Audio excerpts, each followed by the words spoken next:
Here we go. All right. So, guys, welcome to another rendition of What the Heck is Profit Share and How do you do it? And what do you do? What impact has it made on your life? This morning, I'm super stoked to have a conversation with three incredibly intentional and purposeful people. And I'm just going to kind of give them a little bit of an introduction. And the first question, guys, I'd ask of you guys is like, what has it done for you? Right? Like, what has Profit Share done for you in your life? And I'm going to start first with Annie Staebler, guys. Annie Staebler is an incredible agent out in Lake Country. Year to date, she's made $5,000 in profit share. Lifetime, she's made $11,000. So if you're keeping track at home, she's nearly made 50% of her total lifetime earnings just within the last 12 months. Annie, thanks for jumping on. Tell us a little bit about like, why have you been purposeful as it relates to the opportunity of profit share? Yeah, I mean, I guess for me, the goal in life is always to get more passive income, right? So that you can spend more time. I mean, for me, I have 4 kids and I want to spend as much time as possible with them while they are here with me. My oldest is a sophomore in high school, so I'm quickly realizing how fast that time goes. Yeah, like you said, this year has been my best year as far as that income is concerned, which has been timely because my actual production business has been down. So it's been nice to know that I'm still going to have a little bit of income from profit share coming in that just can get socked away for savings because those 4 kids are not cheap. Well, and what we've learned and seen through the profit share opportunity is things compound over time. Right. And I'll give you an example of that when we get to Martha and I introduce Martha. All right, James, I'm flipping it over to you. Guys, year to date for perspective, James has made 3K. Total lifetime, he's made 5,000. So it's about 60% of his total lifetime earnings have come within the last 12 months. And James and his family have only recently moved over into the KW network within the last year and a half, James? Yeah, a little over 2 years. A little over 2 years. Like, tell me a little bit more. You're 2 years into it. You're now just starting to see the fruits of your labor come to fruition. Like, what's the opportunity been like for you, and how has it, why has it been something that you've been purposeful for?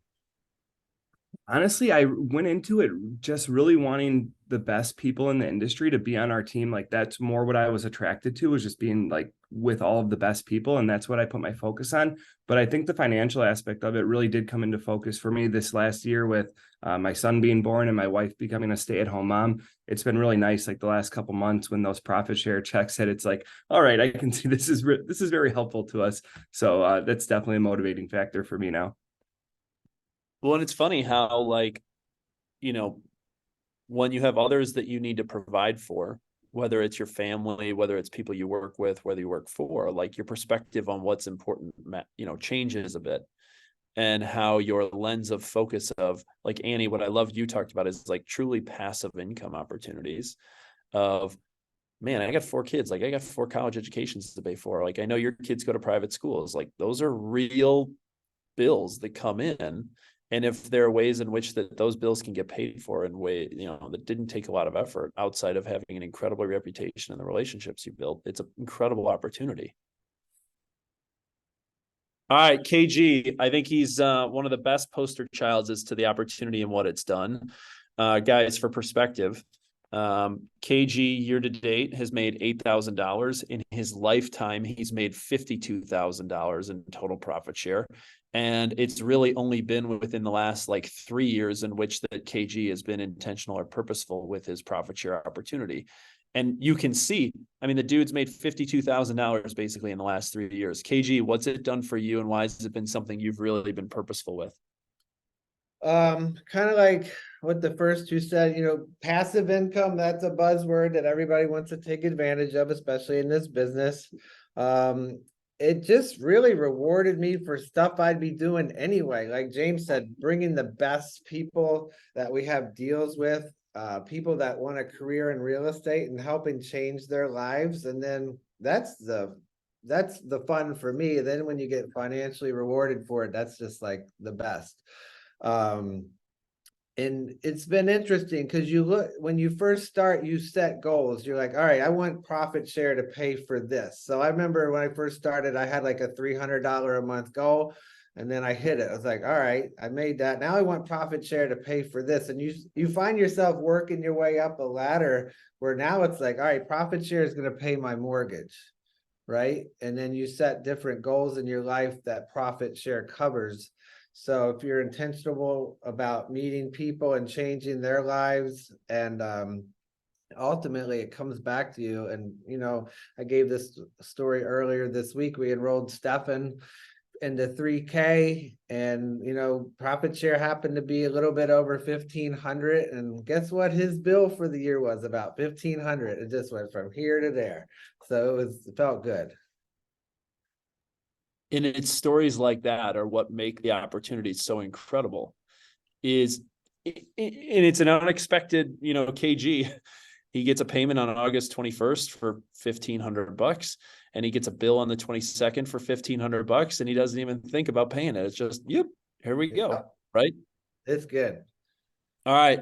Last one. And this is really the story of compounding interest. Martha Olla, for perspective, this year, Martha's made $27,000. Lifetime, she's made $327,000 in her opportunity at Keller Williams. And I will tell you, as she is in her sales business, Martha's incredibly intentional and purposeful around the opportunity at profit share and what it has done for her family. Mart, tell us a little bit about why it's something that you focused on and why it's been important for you and what it's done for your family.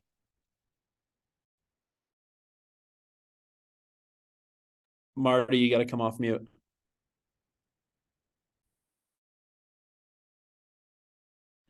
Okay. Sorry.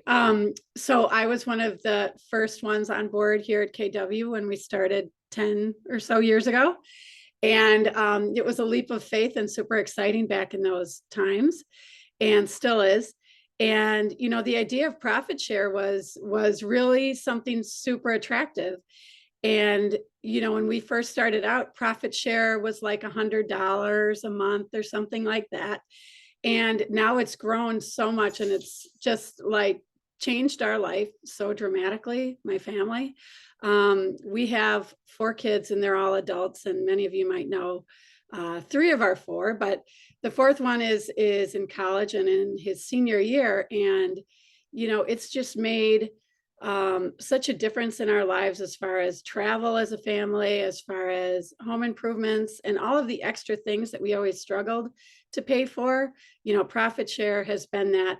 And there's a way that I handle the profit shares. I pretend like I don't have it sometimes and just invest it. So I'm always thinking about down the road for Joe and I, and obviously for our kids. So, once Pete is out of college, it's going to be really nice to continue to have that profit share and putting it, into some good investments for us. And is a great example of, again, I go back to the concept of compounding interest, right? In the financial world, there's this thing called a Roth IRA. And as the Roth IRA continues to build, I think Martha's the testament of what a Roth IRA is as it relates to the profit share opportunity. She's been here 10 years. She's always been very intentional behind it, very purposeful to it. And in 10 years, she's made $330K, which for most people in any life is a ton of money. And to be able to do that without a lot of, quite frankly, effort is an incredible return on her time, energy, and her reputation.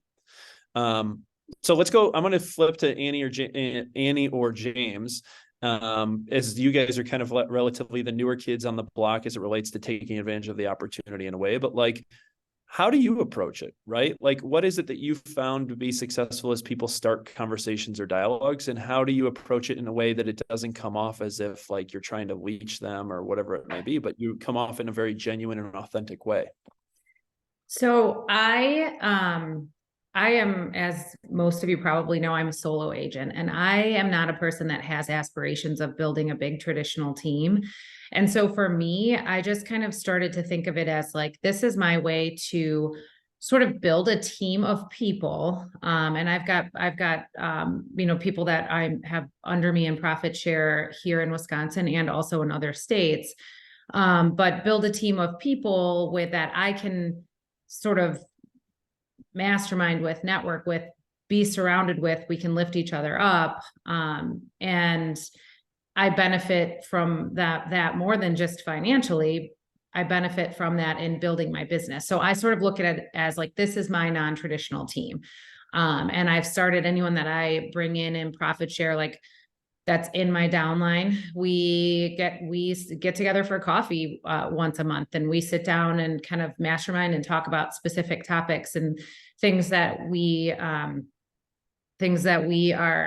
share our strengths. So if I'm good at one thing, like I'll maybe lead the conversation that time, and if someone else in my group is good at something else, then they'll lead the conversation about this. These are the things that I'm doing that are working. So it just kind of started very organically for me in that way, that I started to approach it as like, these people are my team. Totally. And the thing that people don't understand, or the misconception I truly believe behind profit share is cultural. And what I mean by that is what Annie just described is the whole concept of rising tides lifts all ships. Annie's realizing that the more that she pours into those that are within her downline, the more productive they are, the more opportunity she has at earning the opportunity of passive income through profit share.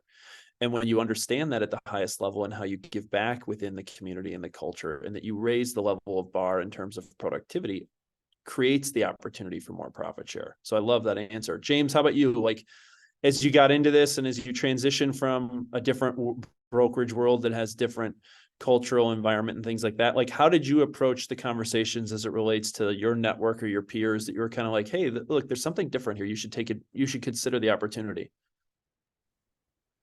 Yeah, I don't think I really actually approached it as much as I just listened to people. You know, as you go through this business, you make connections with agents, and they always want to tell you what's wrong, right? So I have good connections with a lot of agents, and you just get into conversations with them, and they'll express, you know, this isn't going well, or I wish this was better. And I've had such a great experience here. I was just, I guess, pretty intentional with when I was in those situations, just saying, hey, we're doing some really great stuff here, and I'd love for you to be a part of it. I think you could really excel, and I think it would be a benefit to your business.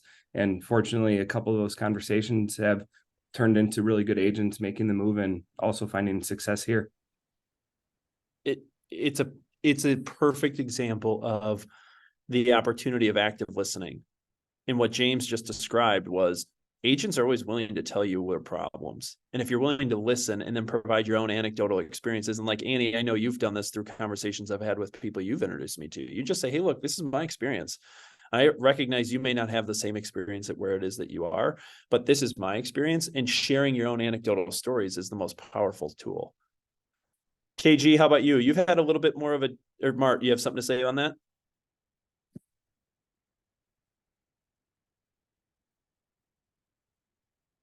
You're still mute. You're muted. Sorry. No, I didn't. Keep going. Oh, got it. KG, how about you? You've had a little bit of a different path, right? You've been very much intentional around helping people get into the opportunity of what it means to sell real estate, and then introducing them the opportunity of Keller Williams. Talk a little bit about your approach as it relates to introducing people into the KW world through your approach. Yeah, I would say I have about almost 50 people, and I would say it's about a 50-50 split between new agents that started a business and existing agents that we brought over. It's just very difficult to leave me if I'm talking with you without you leaving knowing what I do and how I could help you. So everybody I talk to, that I give a card to, I say, hey, you know anybody thinking about buying or selling real estate? You know, that's pretty typical, right? I was like, then I hit him with this. I said, do you know anybody who's thinking about starting a real estate business? I can help people do that. I've helped over 30 people in the last 2 years start a real estate business. And that seems to get their attention, because then they start to think about people they know. Might not be them, but like, you know, my sister was talking about it. She didn't know where to start. You'd be surprised how many people don't know how to get a real estate license. They think you got to go to school for 2 years. I'm like, no, this is what you got to do. You get a book, it's 14 chapters. You read a chapter a day. You're done in 2 weeks. Take a test. Here you come. I'll teach you the rest. Like, oh, I would have signed me up. Right. So educating people without being annoying and in a quick time frame. You know, I've brought people. I've had a Starbucks person giving me my coffee in the window. With under a minute, they've ordered their material and their study material. So You got to be ready to fire in all situations. Well, and you know what the beauty of that story that KG just shared, if you were to understand how KG got to KW, KG used to run a soup and sandwich store on Silver Spring, and a bunch of the agents in the North Shore used to go there for lunch. And one day, Amy Campbell mentioned to KG that, you know, they're all in real estate. And KG said, well, I'm in real estate. And all of a sudden it sparked this conversation. Then all of a sudden KG entered into the KW world, and his income went from about what, $20,000 a year when you were first getting into it to multiple six figures. Yeah, it was rough, but yeah, it went quick. Imagine that, being at the right place. Right place and asking the right questions at the right time.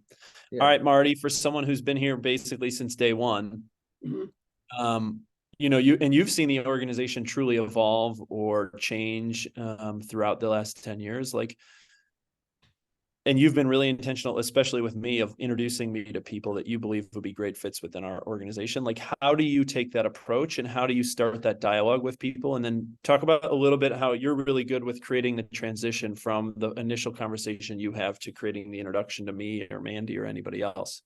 Sure. So back when we started KW, we were so intentional about bringing in people that were like-minded. Culture was so important to us back then, and that was one of the founding reasons why we jumped in with KW. So those conversations back in those days were super important to us, and people that we spoke with and people that we brought to KW. Since that time, I've always been very intentional about agents that I'm doing transactions with, about talking about KW if they were unfamiliar. And now, you know, we're so far beyond the, you know, presence of what's KW and who is KW and what is this. Now everybody knows because we've, you know, got such tremendous market share. My conversations that I've always had, whether they're with licensed agents that have experience or whether they're newly licensed people that I meet in a variety of ways, whether they're friends of some of my kids or whether they're friends of mine or whether they're, you know, just basically anybody. We always start with just a casual conversation and have a coffee.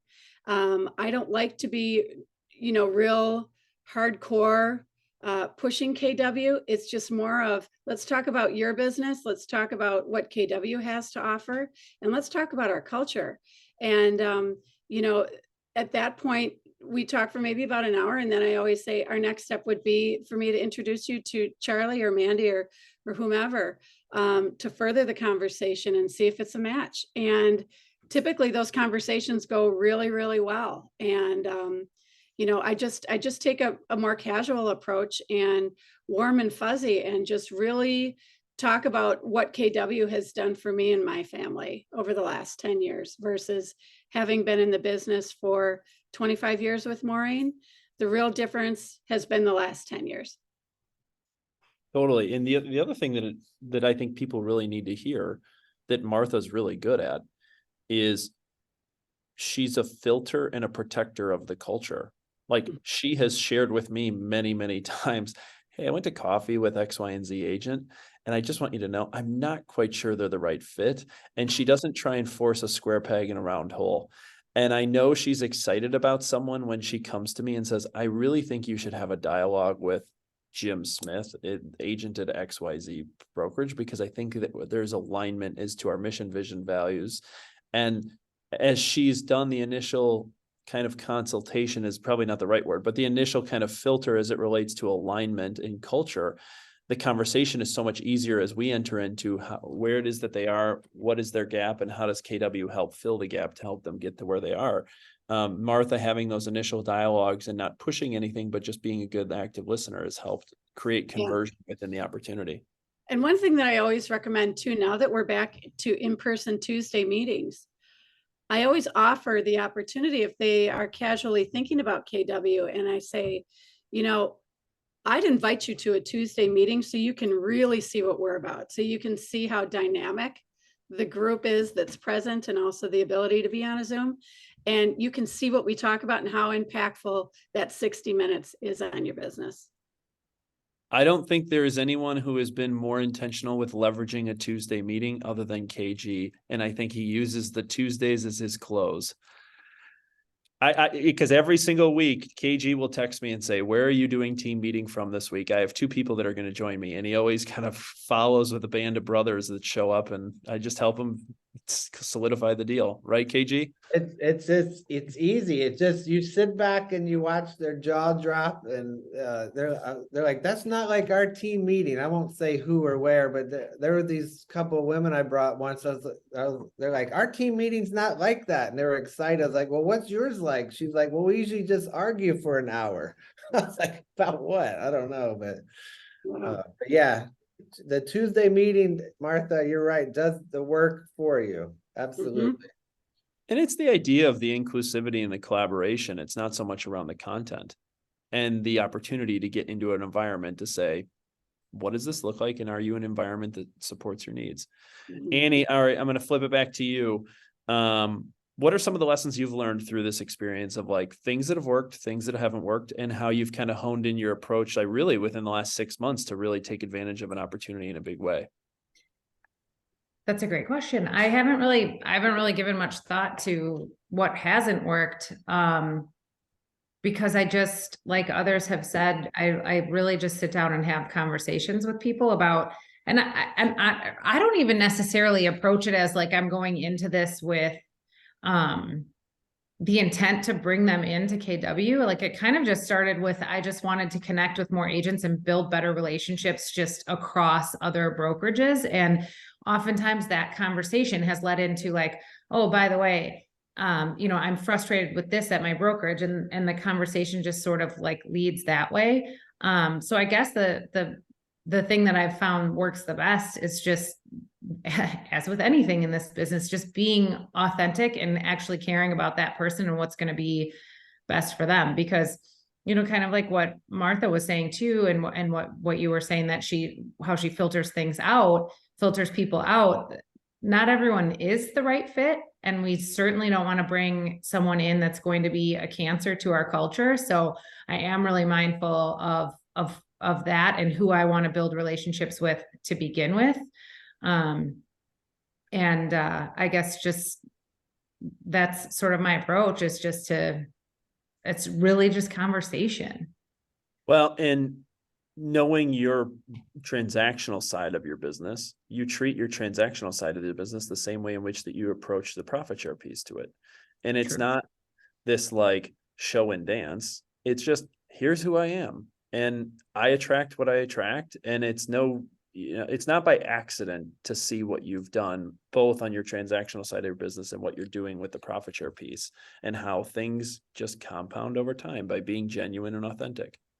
And I've just had conversations with people where, like, kind of in joking, sometimes in passing, I'll say like, oh, you should, why don't you come join me at KW? And then we laugh it off and they talk about, no, I'm happy where I am. And we just leave it at that. And then like 6 months later, they'll send me a message on Instagram like, hey, do you want to meet for coffee? I've been thinking about maybe switching or something. It's just like planting that seed, but just kind of in a joking manner almost sometimes, and saying, I know you're happy where you are, but just kidding. Door's always open if you want to talk about it.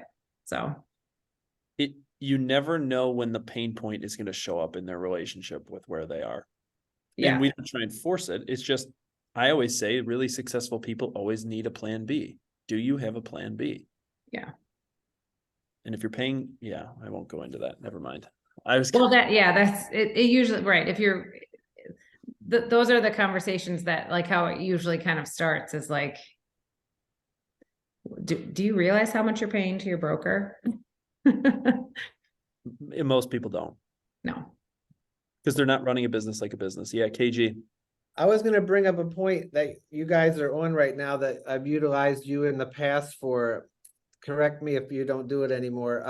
We would take someone like that, Annie, and we look at their business, and you guys prepare a model based on their split, and you can see how much more they would have made at KW versus where they're at.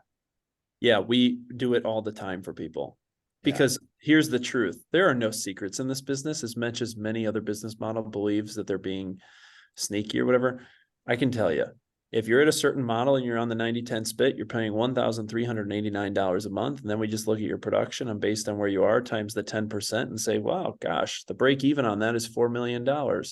I can show you how you're going to make another 72,000. Like we just had this conversation with someone last week. Here's an opportunity to make $72,000. And it's not the $72,000 that gets them to move. It's what allows the seed to sprout as to, okay, then what is it that you are doing to help people become successful? But that's James. just the split, that's just the split with the brokerage. That's not even the beginning of the conversation of profit share and how that adds to your income for life. Right. Yeah. James, talk a little bit too about, from a cultural standpoint and environmental standpoint, and having been in two different worlds, what you've seen between the two worlds and how the culture and environment at KW has really helped you find success, and how you've then been able to articulate that to those in other environments. Yeah, I mean, it's a win-win for everybody, no matter where they're at in experience or production here. And that's just not something that you find at other brokerages.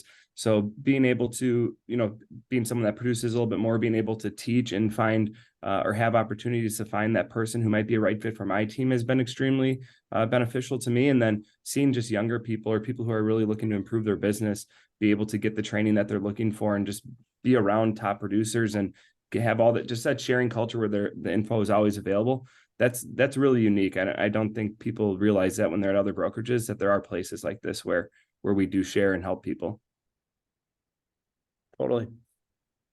Well, and what I would also tell the group too is, at the end of the day, your job isn't the one to be able to convert them. Your job is just to create the introduction. My job, Josh's job, Mandy's job, Bernie's job, Deej's job, our job is to say, where are you now? Where is it that you want to go? And how do we help you? And through that analysis is how we help people come to the realization that maybe our environment is the spot for them, or maybe, and we've said this before, Josh, we've seen this, you know what, you're actually in the right environment based on what it is that you value, because what you value and what we value aren't in alignment. And that's totally cool, because there's a brokerage for everyone. Charlie, I guess the thing I'd add from a profit share standpoint for everyone who's looking to maybe get into this is that it really doesn't take much to get off the ground. I look back and I look at I think I have 11 people in my downline, but I only have 3 like in the number 1 position, and they're all cappers, but that's really all it took. Is I had great solid relationships with these people, and I saw an opportunity based on what they were telling me for Keller Williams to really help them, and they made the move, and that's really paid off for me so far. And it's only 3 people. And now I look forward and I say, hey, you know what? I have great relationships with other people. If I just keep listening and I can bring it up when the time is right, if that 3 turns into 6, and then they bring people with them, that's what happens. I mean, this thing, like you said, it's just going to compound. It could be really great. Martha is the classic example of that. I think Martha may only have 7 or 8 people in her direct downline of her first line, but she has over 300 in lines 2 through 7.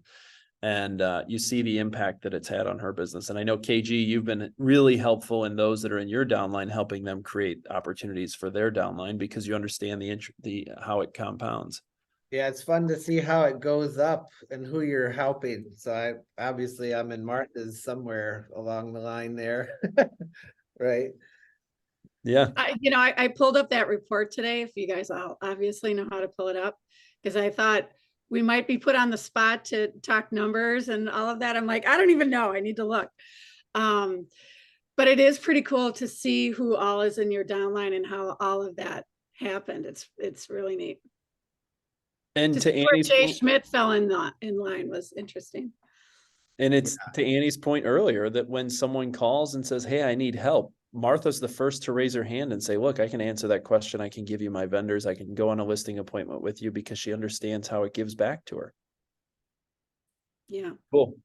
All right. Final thoughts. Annie, any final thoughts that you'd like to share with the group, or you think that would be impactful that the group should hear? I think my message is just pretty consistently just connect with people and be authentic and try to help them. If KW is the right fit for them, everyone benefits. And if it's not, then they stay where they are. They find the right fit elsewhere. For sure. James, how about you? I think I'm good. My last little message there, I think, was really what I had to say, but go out there and make some connections and try to add value to people. KG? I would say, and Annie mentioned it earlier, be selective. Don't, not, like she said, everybody's not a good fit. I speak for as many people that I speak with about KW, there's just as many that I don't, and that's for a reason. You know, personalities are personalities. Culture, it'd be hard to change that. By the time you're 20 or 21, that's formed, right? So they got to be a good fit for the culture. You're going to want to see them every day, and they're representing our brand. So if there's a couple of people out there that don't act like we do and they're under our name, that's not going to be a good look, no matter how much money you make. So just be selective. Cool. KG, I'm just going to ask you one follow-up question to that just before we wrap up. What's the next ladder? What's the next rung on the ladder of where you're going to take your profit share of what it'll pay for you? Your mortgage? I'm getting the, I mean, some months it is mortgage, right? Some months you hit $3,000, 3,500. So mortgage is like 2,400. So there's months where it does do that. And plus, you know. And my goal for you and how we will help you is that my goal is that all 12 months of the year, your mortgage is paid for through a passive income opportunity. That's the goal. That's the next level. That you can sleep easy at night knowing that we will take care of that. Absolutely. Mart, how about you? Any Yeah. personal thoughts? Yeah, parting thoughts. I will honestly tell you, this time of year, when we have a little bit of quiet, I always think about, you know, agents are now reflecting on the brokerage they're with and where their business is as we head into fourth quarter. This is the time of year that I write my notes to all of the agents that I've done deals with for the year, thanking them, and whatever else I might want to put into that note. And this is the time to really think about recruiting for profit share as we head into fourth quarter. Totally true. As agent productivity goes down, agent movement goes up. That's an incredibly purposeful and intentional way in which you should be thinking about it. Well, Martha, Annie, James, KG, the guys, we appreciate your time. Thanks for sharing a few nuggets with the group. We appreciate it. And guys, feel free. I know all four of these guys, Annie, KG, James, and Martha, would be happy to have a conversation with you if you're thinking about where it is that I get started or how it is that I can help, or if you need someone to go on a conversation with you. Don't be afraid to ask these guys. They're incredibly giving of their time, talent, and resources. So guys, thank Charlie, you. I'd love to add one note too. Yeah.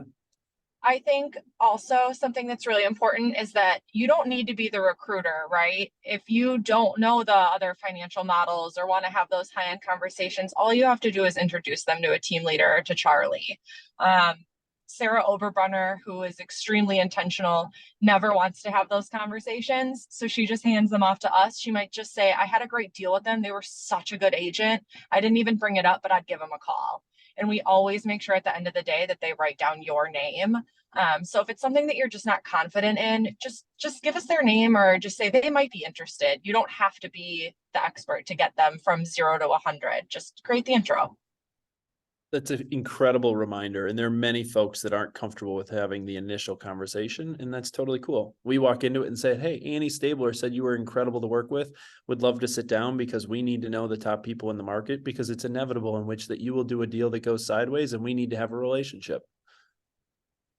So cool. Well, guys, thank you for giving of your time and giving of your insights. We appreciate it. And our promise to you is to make sure that that pool continues to grow so that we can make sure that we're paying for tuition or mortgages or whatever it is that you desire for that to take care of.